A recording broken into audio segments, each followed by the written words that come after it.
El sistema circulatorio tiene como objetivo de intervenir en las defensas del organismo, regular la temperatura corporal, transportar hormonas, entre otras acciones como transportar las sustancias nutritivas y del oxígeno hacia las células y la recolección de desechos metabólicos para su posterior.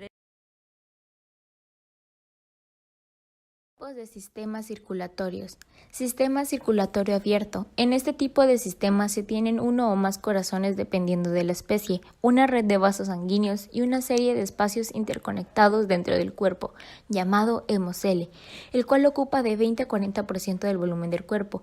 Los tejidos y órganos internos están irrigados directamente con hemolinfa, que es un líquido que funciona como sangre y como sustancia extracelular que baña a todas las células en los organismos multicelulares. Un ejemplo de ello es que están presentes en invertebrados como crustáceos, arañas, insectos y moluscos. En los sistemas circulatorios cerrados están presentes en algunos invertebrados como la lombriz de tierra y moluscos muy activos como el calamar y el pulpo. Sistemas circulatorios cerrados son característicos en los vertebrados, incluidos los seres humanos. La sangre es confinada al corazón y los vasos sanguíneos, que se ramifican de manera elaborada por todos los tejidos y órganos del cuerpo, que permiten el intercambio de nutrientes y desechos. Este tipo de sistemas permiten un flujo sanguíneo más rápido y una presión arterial más alta que la que es posible en los sistemas abiertos. Tipos de sistemas circulatorios. Sistema circulatorio abierto. En este tipo de sistemas se tienen uno o más corazones dependiendo de la especie, una red de vasos sanguíneos y una serie de espacios interconectados dentro del cuerpo, llamado hemocele, el cual ocupa de 20 a 40% del volumen del cuerpo. Los tejidos y órganos internos están irrigados directamente con hemolinfa, que es un líquido que funciona como sangre y como sustancia extracelular que baña a todas las células en los. El esquema del sistema circulatorio al que pertenece el ser humano está conformado por vena yugular, vena subclavia, vena cava superior, arteria pulmonar, vena cava inferior, vena renal, vena ilíaca, vena femoral, vena safena interna, vena carótida, arteria subclavia, vena pulmonar, aorta, arteria braquial, arteria radial, arteria cubital, arteria ilíaca, arteria femoral, arteria tibial anterior, arteria tibial posterior, entre otras. Sistema circulatorio del ser humano. El ser humano cuenta con un sistema circulatorio cerrado. Las características de este es un flujo sanguíneo rápido y presiones elevadas. La sangre cargada de dióxido de carbono y de otros desechos metabólicos circula por el lado derecho del corazón. La sangre desemboca en la aurícula derecha a través de las venas cava superior e inferior. Desde allí pasa al ventrículo derecho hacia los pulmones. En los pulmones, la sangre libera el dióxido de carbono y capta el oxígeno proveniente del aire atmosférico. Esta sangre rica en oxígeno vuelve al corazón transportada por las venas pulmonares que desembocan en la aurícula izquierda. Luego la sangre pasa al ventrículo izquierdo que la impulsa hacia la arteria aorta, que la reparte hacia el resto de los tejidos del organismo. De esta manera, la sangre rica en oxígeno solamente circula por el lado izquierdo del corazón. El recorrido que realiza la sangre desde el ventrículo derecho hacia los pulmones retornando la aurícula izquierda por las venas pulmonares se denomina circuito menor o pulmonar.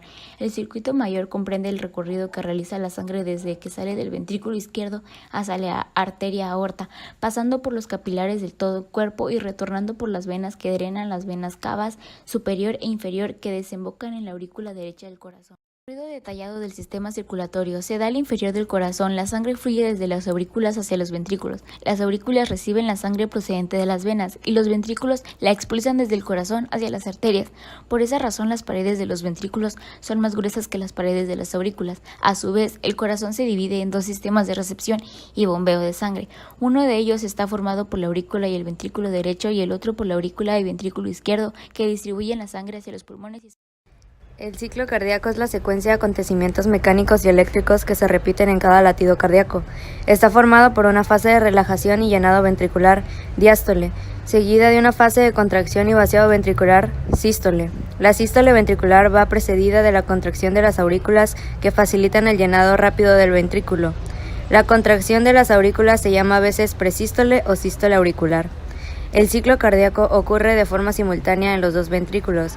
La diferencia fundamental entre el corazón derecho e izquierdo radica en que el derecho impulsa la sangre hacia la arteria pulmonar, que presenta una presión muy inferior a la arteria aorta.